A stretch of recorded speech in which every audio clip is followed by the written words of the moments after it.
Bonsoir sur ce plateau de l'entretien, Dave Ephraim Kennedy Mafoula. Il est le président du MJC, Mouvement des Jeunes pour le Changement. Nous allons le comprendre tout à l'heure. De quel changement parle-t-il? Est-ce que c'est la question de l'heure? Et cette question, nous allons aussi l'aborder dans cet entretien. Bonsoir Dave Mafoula. Bonsoir monsieur. Comment sentez-vous sur notre plateau et surtout que c'est pour la première fois? Écoutez, je me sens bien et surtout que cette émission, je l'ai regardée depuis Paris. Depuis Paris, il faut le signaler que Dave, il est congolais, si on peut le dire, congolais de la diaspora.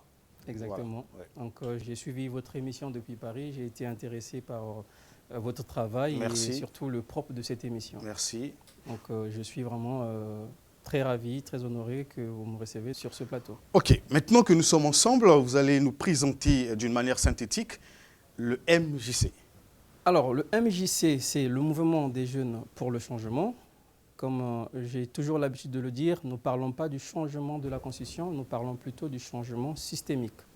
Donc le MJC, c'est une organisation politique qui se veut être une organisation qui va défendre les intérêts de la jeunesse congolaise, parce que nous avons fait ce constat-là que la jeunesse congolaise aujourd'hui, elle est, on va dire, abandonnée. Cette jeunesse, elle n'est pas prise en compte, comme je l'ai dit, et donc il a fallu à un moment donné que nous, des fondateurs, vu que je suis le visionnaire de MJC, il fallait trouver un moyen de rentrer dans une sorte de réflexion pour voir qu'est-ce qu'il fallait faire pour cette jeunesse-là. Donc voilà pourquoi on a créé ce mouvement qui se veut être un mouvement d'espoir d'abord et pour l'émergence de cette jeunesse. La population congolaise, mais nous sommes à 70% majoritaire de cette population. Et ce sont ces jeunes-là qui vivent la précarité aujourd'hui de notre pays. Alors, nous, en tant que jeunes, on se rend compte qu'il y a une double responsabilité. D'abord, d'un côté, il y a le gouvernement qui ne se remue pas assez pour apporter... Nous allons parler des maux qui gangrènent la jeunesse ou encore de l'état de santé actuel de la jeunesse congolaise. Mais bien avant, on aimerait comprendre une chose. Vous êtes à Paris, basé en France. Le MJC, c'est un mouvement créé en France et qui veut s'étendre jusqu'au Congo, s'installer au Congo, ou vous l'avez créé sur place ici au Congo? Alors, le MJC, c'est d'abord la vision. La vision, je l'ai eue à Paris. D'accord. Nous savons que nous parlons de la politique et le combat politique ne se fait pas à l'extérieur du pays, ça se fait à l'intérieur du pays. Donc, voilà pourquoi j'ai fait ce déplacement suite à un appel. Parce que j'ai suivi le président de la République lors de son passage l'an dernier à Paris. Oui, il a demandé, le 18 avril, si voilà, je ne me trompe il a pas. demandé à la diaspora congolaise qui est à Paris de rentrer parce qu'il y avait du travail. Et donc, je ne pouvais pas rester... Rentrer et participer au développement Voilà. du pays dans plusieurs domaines. Ça peut être l'économie, l'entrepreneuriat et comme la politique aussi. Voilà, effectivement. Oui. Donc, chacun de nous s'est retrouvé, on va dire, dans ces domaines-là. Moi, je me suis retrouvé dans le domaine de la politique. Je me suis dit, il était l'heure de rentrer pour parler politique avec les jeunes parce qu'aujourd'hui, le souci, il est grand et que beaucoup de gens ne s'intéressent pas à cette situation-là. Donc, moi, en tant que Congolais, je me suis dit, je réponds à cet appel en venant sur place pour créer cette organisation politique pour essayer un peu de ramener cette conscientisation que nous voulons pour la jeunesse congolaise. Je commettrai un péché si je ne vous pose pas cette question. MJC, nous savons qu'il y a des mouvements de gauche et de droite. Il y a aussi les centristes à Brazzaville. De quel bord politique vous vous trouvez? Est-ce que vous êtes de la majorité présidentielle, de l'opposition? Puisqu'il y a l'opposition radicale, il y a, on peut dire même des oppositions neutres, et il y a les centristes. Alors vous savez, sur le positionnement de MJC, moi je me dis que nous parlons d'abord de l'association de la jeunesse, nous voulons défendre les intérêts de la jeunesse, bien que nous parlons politique, mais on a souvent été taxé d'un mouvement qui est hybride, c'est-à-dire on n'a pas de position, et nous l'acceptons comme ça. Ça veut dire que vous pouvez... à chaque fois, soit vous basculez du côté de la majorité si ça vous plaît, ou aller du côté de l'opposition, ou être au centre. J'arrive. Que ça soit la majorité, l'opposition, le centre ou, je ne sais pas, l'opposition radicale, ils ont des jeunes. Et ces jeunes-là vivent la même situation aujourd'hui. Moi, je pense que nous, en tant que jeunes, nous devons aussi faire valoir notre intelligence à nous. Nous devons faire la politique autrement. C'est-à-dire, nous défendons d'abord la situation de la jeunesse. Donc aujourd'hui, avec le MJC, on se dit, si le PCT ou la majorité nous propose, on va dire, des politiques qui vont dans le sens des problèmes de la jeunesse aujourd'hui, pourquoi pas soutenir la majorité? Si ce n'est pas la majorité qui le fait et que c'est l'opposition qui le fait, nous serons derrière l'opposition pour appuyer parce que nous sommes dans un combat, dans une lutte où nous voulons que la jeunesse aujourd'hui soit émergée, que la jeunesse aujourd'hui ait un positionnement et une sorte de visibilité par rapport à tous ces postes que nous voyons occupés par des vieux et que les jeunes y sont, on va dire, marginalisés. Donc, la question sur le positionnement, sur est-ce que le MJC il est de la majorité, de l'opposition, nous ne sommes pas là. Nous voyons les choses différemment. Et donc, c'est cette manière-là que nous faisons la politique. On se dit, on travaille pour la jeunesse, on décrit la situation de la jeunesse aujourd'hui, on essaie d'apporter des pistes de solutions et on va voir avec qui travailler. Donc, si c'est est-ce que vous pensez qu'en adoptant cette attitude ou encore cette position d'hybridité, comme vous le dites vous-même, vous pensez que les jeunes ou les politiques qui sont à l'opposition de la majorité vous feront confiance? Parce qu'à un moment, on peut dire, vous paraîtrez comme traître, parce que vous mangez à la fois à la table de la majorité et à l'opposition. On ne sait pas à quel moment vous êtes bon, à quel moment vous êtes mauvais. Et cette sorte de prostitution politique, est-ce que ce n'est pas une façon de faire peur aux jeunesses? Bon, déjà, à la jeunesse congolaise. Ouais, pour dire simple, déjà, on n'a pas encore commencé à manger avec ces gens-là. Vous arriverez certainement, puisque quand l'opposition vous proposera un programme certainement alléchant pour vous, vous allez... Dans ce cas, si on travaille avec l'opposition, on ne va pas travailler avec la majorité. Vous avez parlé tout à l'heure de la confiance que les jeunes peuvent nous accorder. Alors, parlons d'abord de cette confiance-là. Aujourd'hui, est-ce que ces jeunes-là ont confiance à ces politiques? Parce que ces politiques, avec leur manière, avec la pratique de la politique aujourd'hui, là, ils ont cassé ou dégradé le lien de confiance qui existe entre eux, les politiques. Nous allons parler de ça tout à l'heure. Nous allons parler des politiques tout à l'heure. Revenons sur la jeunesse. Vous disiez dans votre introduction, dans la présentation du MJC, vous avez épinglé quelques mots qui gangrènent la jeunesse aujourd'hui. La question que je vous pose, c'est celle de savoir quelle lecture faites-vous d'une manière générale de la situation actuelle de la jeunesse congolaise? Comment vous la trouvez et surtout l'œil de l'extérieur et depuis que vous êtes ici? Alors, depuis que moi je suis ici, j'ai déjà constaté beaucoup de choses. Et surtout, le problème qui est très récurrent, on va dire, c'est le problème du chômage des jeunes. Les jeunes ne sont pas occupés. Et à part ça, il y a aussi l'éducation. Donc aujourd'hui, quand nous parlons avec les jeunes, on se rend compte qu'il y a un problème très important de l'éducation. Les jeunes ne sont pas bien éduqués. Voyons même dans la société. Vous parlez là de l'éducation de base Je parle de l'éducation dans son ensemble. Que ce soit même les jeunes qui sont à l'école, qui sont dans la cité. Quand, vous voyez, quand vous tenez un langage, vous tenez une conversation avec une personne, vous attendez à ce qu'il y ait quand même une sorte de respect. Et ça, il n'y a pas. Et je vais vous parler de l'éducation. Et ça, c'est très grave parce que là, l'école a commencé avec les étudiants. J'ai fait un tour à l'amphi. Mais quand je regarde un peu la situation aujourd'hui des étudiants, je me dis, est-ce que les hommes politiques regardent ça? Quelle situation parlez-vous Bon, alors déjà, si en première année, les étudiants font cours dans l'amphithéâtre où il y a 1800, 1900 étudiants et qu'ils n'ont pas de place, hein, les conditions ne sont pas vraiment réunies. Je me dis, dans 1200, 1900, tout ça là, je ne pense pas que tous ils vont réussir. Vous voyez, donc faire des cours dans des conditions comme ça, ça veut dire qu'il y a déjà un problème. Et ce problème-là va, on va dire, être répercuté dans leur vie. Dans leur vie, parce qu'à un moment donné, quand vous finissez les études, vous avez besoin d'avoir un travail, mais quand vous finissez pas, quand vous sortez pas de l'amphi, forcément, vous êtes coincé. Et donc, l'éducation à ce niveau-là, moi, je pense que les politiques doivent faire un effort de trouver des solutions. On ne doit pas voir des jeunes, on ne doit pas voir des étudiants travailler dans des conditions comme ça. C'est déjà un problème. Je vous ai parlé de ça, je vous parle encore de la situation aujourd'hui que je vois tous les jours. Hein. Généralement, dans d'autres pays, on les voit les week-ends où les jeunes s'adonnent à l'alcool. Mais au Congo, c'est quelque chose qui est, on va dire, familier. Ça devient notre quotidien. C'est-à-dire, chaque lundi, mardi, mercredi, jusqu'à samedi, vous allez dans des boîtes de nuit, vous allez vous retrouver avec plus des jeunes que des vieux. Vous allez dans des caves. Et vous pensez que c'est vraiment une entrave pour Moi, je pense que c'est déjà une entrave pour l'avenir de cette jeunesse, nous. Et je pense aussi que ça, c'est une situation qui est voulue par les politiques, c'est-à-dire on essaie d'endormir la jeunesse, d'accord? On laisse cette prolifération de caves, de boîtes de nuit, des hôtels, pour que cette jeunesse-là Et ne vous soit pensez pas... que la jeunesse elle-même, elle n'est pas consciente? Est-ce qu'elle ne s'adonne pas elle-même à cette mode de vie dont vous décrivez tout à l'heure? En quoi le politique inciterait-il la jeunesse ou les jeunes à se donner à l'alcool? Voilà. Moi, je ne pense pas comme ça. Je pense que cette jeunesse-là, elle vit dans l'ignorance, d'accord? Elle n'est pas consciente de ce qui se passe. Et quand j'adosse, on va dire, ce poids-là sur les politiques, c'est parce que je sais que c'est comme ça. On va dire, c'est pas clair, on ne le voit pas, mais c'est comme ça parce que ce sont des gens qui veulent rester longtemps au pouvoir. Ils veulent rester longtemps au pouvoir.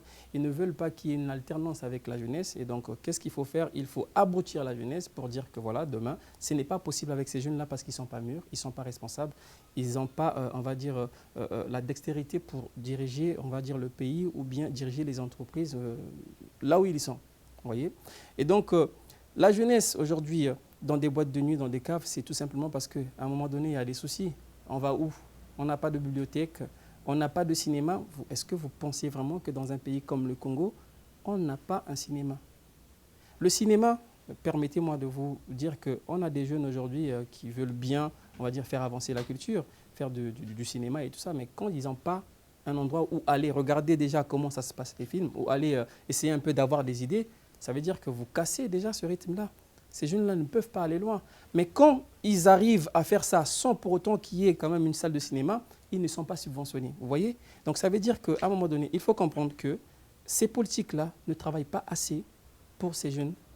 Et donc la jeunesse, avec MJC, nous voulons faire une sorte de prise de conscience, savoir exactement d'où vient le mot, vu que la racine, c'est la politique aujourd'hui. Donc les jeunes, ils sont obligés d'être politisés, comprendre un peu le système de la politique. J'ai l'impression que vous vous démarquez de cette jeunesse-là quand on parle de la jeunesse. Moi, j'aimerais comprendre, parce que vous avez peint tout à l'heure cette jeunesse comme catastrophique, manque d'une base éducative qu'il faut, les conditions précaires de scolarisation, estudiantine et tout. Alors, j'aimerais savoir, vous, qu'est-ce que vous avez fait, vous, pour ne pas être comme, pour ne pas se ressembler à ces jeunes-là qui sont pifs de l'alcool tous les jours et qui passent leur temps dans les boîtes de nuit, comme vous le dites, les caves, comme on le dit vulgairement ici, et puis les VIP. Vous, qu'est-ce que vous avez fait? Parce qu'en dehors de vous, il y a aussi des jeunes en politique que nous voyons qui émergent en politique.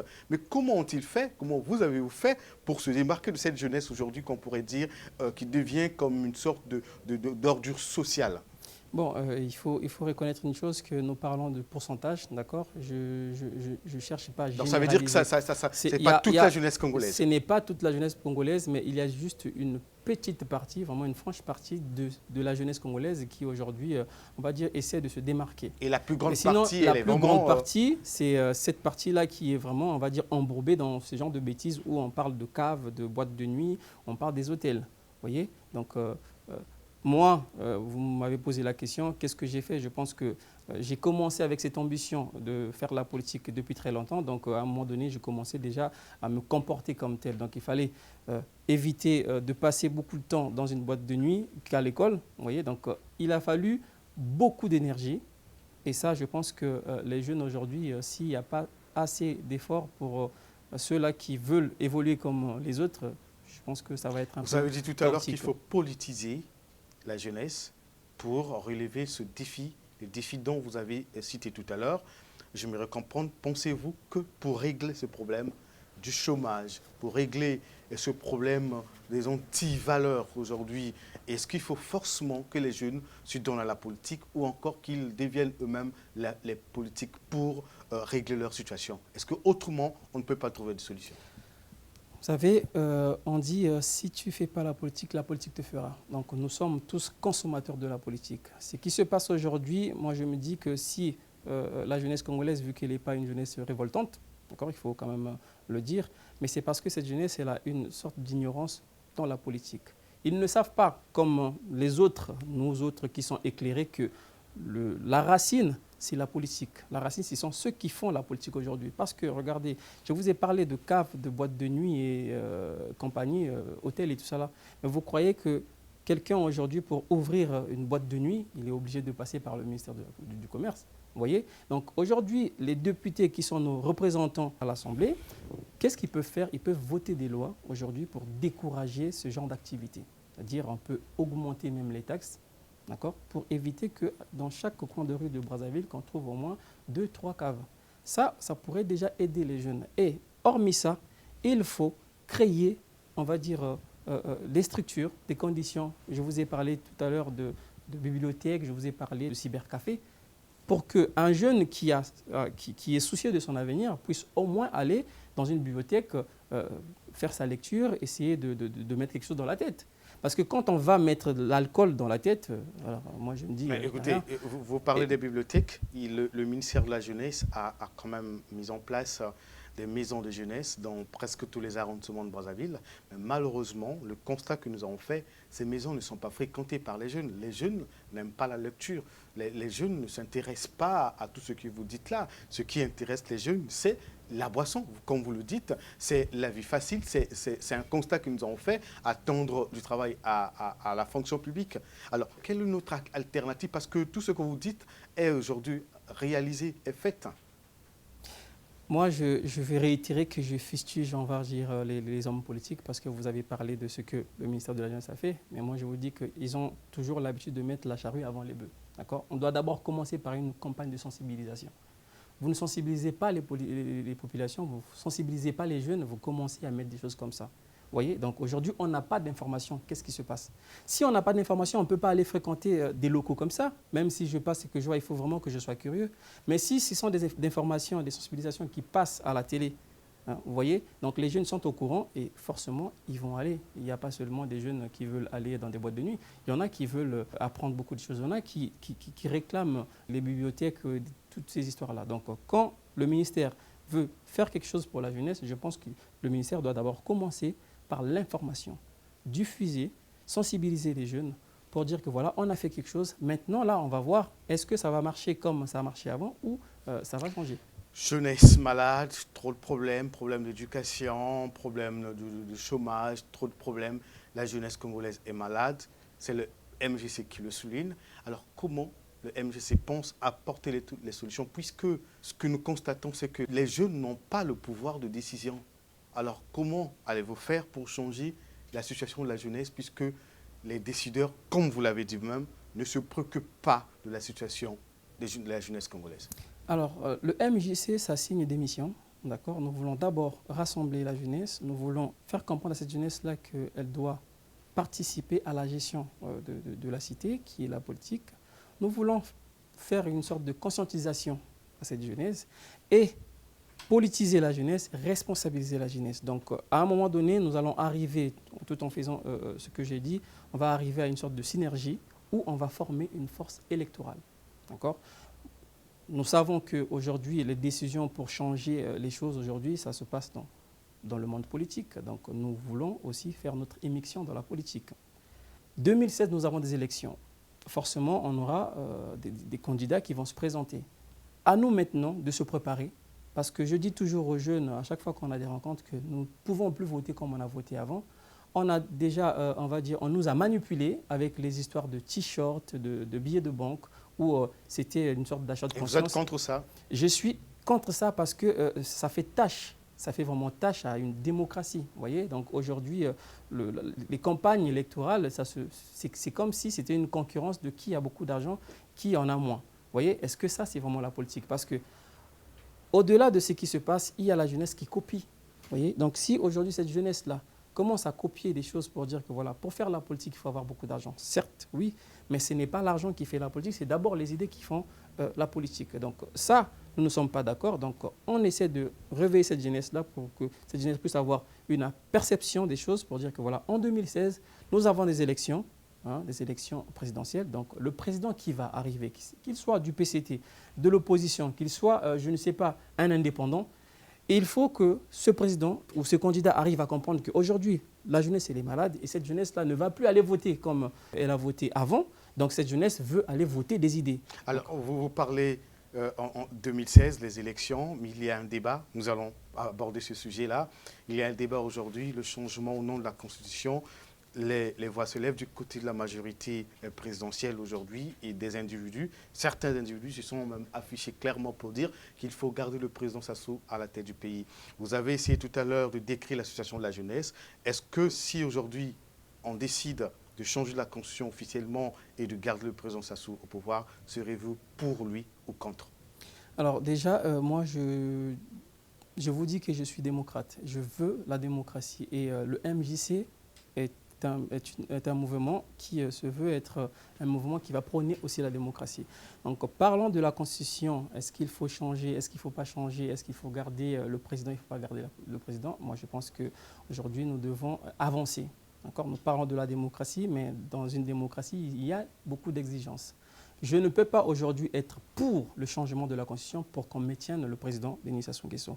Et vu que le président ne s'est pas encore prononcé sur le changement ou pas, il n'a pas encore dit de façon officielle qu'il sera candidat ou pas. Donc je salue sa sagesse parce qu'aujourd'hui, si il dit que voilà, je ne vais pas me présenter, forcément, au PCT, on va se retrouver dans une sorte de découpage. Les gens vont se heurter pour chercher qui va prendre le pouvoir. Donc, si aussi il ne le dit pas, moi je pense qu'il laisse les gens aujourd'hui dans une sorte de réflexion. Mais personnellement, je suis un démocrate. Je veux l'avancement de la démocratie, comme le veut aussi le président de la République. Donc, je pense que soutenir le changement de la Constitution pour maintenir le président Sassou au pouvoir, ce serait vraiment du déni de la démocratie. Et ce n'est pas ce que je ferai. Parlons de la Constitution. Je vais vous ramener l'histoire de la Constitution avec un peu la jeunesse. Aujourd'hui, ça fait beaucoup de mois où les gens parlent de la Constitution, ils veulent tripatouiller, faire un toilettage à cette Constitution. Mais vous allez vous rendre compte que la jeunesse, elle souffre aussi pendant ces moments-là. Pourquoi? Parce que cette jeunesse qui n'a pas de travail, cette jeunesse qui veut aller travailler, l'État dit que ce n'est pas lui qui crée le travail, ce sont les entreprises qui créent le travail. On est bien d'accord, je suis un économiste de formation. Et donc, pour que l'entreprise crée le travail, il faut que l'État puisse mettre, on va dire, une certaine condition. Quand je parle de la condition, je parle de la stabilité politique aussi. Donc aujourd'hui, quand un entrepreneur ou un investisseur étranger entend parler de la Constitution, il ne peut pas venir.